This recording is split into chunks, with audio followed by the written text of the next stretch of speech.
Hi all, ಇದು ಶನಿವಾರದ mini vlog ಆಗಿರುತ್ತೆ. ನಮಗೆ ತುಂಬ ದಿನದಿಂದ ಅಂಜನಾದ್ರಿ ಬೆಟ್ಟಕ್ಕೆ ಹೋಗಬೇಕು ಅಂತ ಅಂದ್ಕೊಂಡಿದ್ವಿ.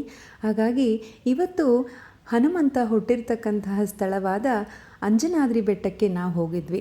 ಅಲ್ಲಿ ಈಡ್ಗಾಯನ್ನ ಒಡ್ಸೋಣ ಅಂತ ಹೇಳಿ 2 ಕಾಯಿನ ತೊಗೊಂಡು ಬಂದು ನಮ್ಮ ಯಜಮಾನರು ಕಾಯಿನ ಒಡೆದು ನೀರು ನನಗೆ ಕೊಡ್ತಾಯಿದ್ರು. ಕೋತಿ ಎಲ್ಲಿಂದ ಓಡ್ ಬಂತು ನನಗೂ ನೀರು ಕೊಡಿ ಅಂತ ಹೇಳಿ.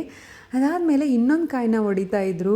ಕೋತಿ ತಾನು ಬಂದು ನೀರನ್ನ ಕುಡಿದ್ಬಿಡ್ತು. ನಿಜವಾಗ್ಲೂ ಹನುಮಂತನೇ ನಮ್ಮ ಕಾಯಿ ನೀರನ್ನು ಸೇವಿಸ್ದ ಅನ್ನೋಷ್ಟ್ರ ಮಟ್ಟಿಗೆ ನಮಗೆ ಖುಷಿ ಆಯಿತು. ತುಂಬ ಒಂಥರ ಸರ್ಪ್ರೈಸ್ ಆಯಿತು. ಈ ಥರ ಎಲ್ಲ ನಾನು ಫಸ್ಟ್ ನೋಡಿದ್ದು. ಬಾಳೆಹಣ್ಣನ್ನು ಕೋತಿಗಳು ನೋಡಿದಾಗ ಓಡೋಡಿ ಬಂದು ಕಿತ್ಕೊಂಡು ತಿಂದಿರೋದನ್ನ ನೋಡಿದ್ದೀನಿ. ಆದರೆ ಕಾಯಿ ನೀರನ್ನು ಸಹ ಈ ರೀತಿ ಕುಡಿಯುತ್ತೆ ಅನ್ನೋದನ್ನು ಫಸ್ಟ್ ಟೈಮ್ ನೋಡಿದೆ. ಒಂಥರ ಖುಷಿಯಾಗೋಯಿತು.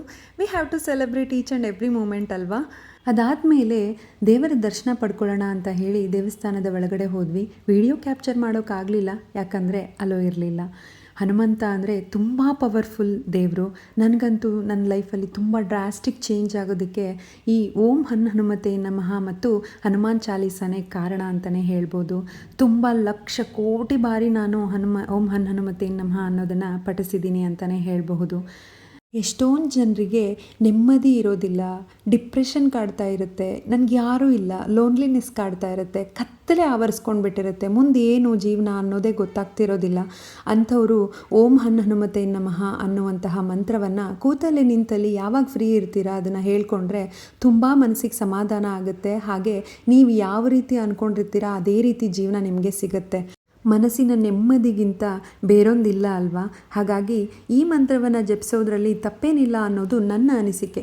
ನೀವು ಇದನ್ನು ತಗೊಳ್ಳೇಬೇಕು ಅಂತ ಏನಿಲ್ಲ, ನಿಮ್ಮ ಮನಸ್ಸಿನ ಅನುಸಾರವಾಗಿ ಇದನ್ನು ಪಾಲಿಸಬಹುದು ಅನ್ನೋದು ನನ್ನ ಅನಿಸಿಕೆ. ದರ್ಶನ ಮುಗಿಸ್ಕೊಂಡು ಮನೆಗೆ ಬಂದ್ವಿ. ಸಂಜೆ ಸಂಗೀತ ಕ್ಲಾಸ್ಗೆ ಹೋಗಿದ್ದೆ. ಇದಾಗಿತ್ತು ಇವತ್ತಿನ mini vlog. Thank you for watching. Bye bye.